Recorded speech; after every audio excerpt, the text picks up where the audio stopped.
There was this immigrant man, the landlord told me, Indian, like you, who came to this country around the time of the First World War and wanted to become a citizen.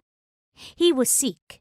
He had a long beard and a turban, and his lawyer had to convince an immigration judge he was white, since only white immigrants were allowed citizenship back then. Was he fair-skinned? I asked.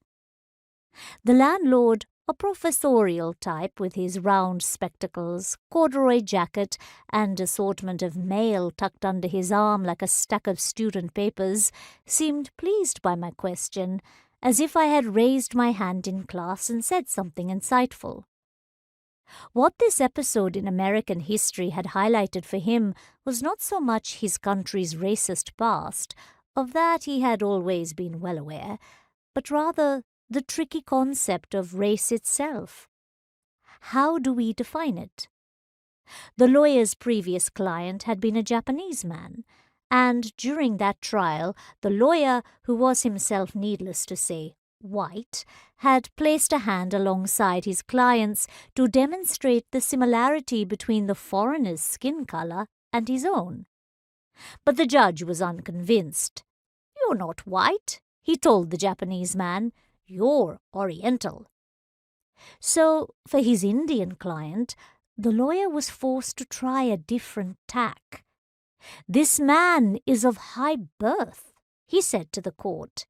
"In his society, members of the noble Brahmin caste look down on darker, lower castes the same way we whites in America look down on the Negroes.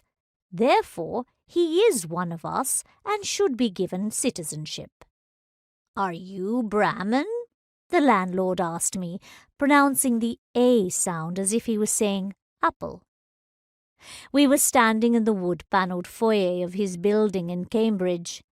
I had come to see the apartment I'd found listed on an online forum the previous week, a time when I'd still been a college student, living on the small, tranquil campus outside Philadelphia that had for the last 4 years since 2002 been my home in America.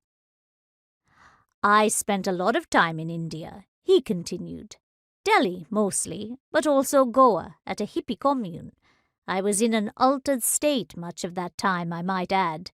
It was the 70s after all.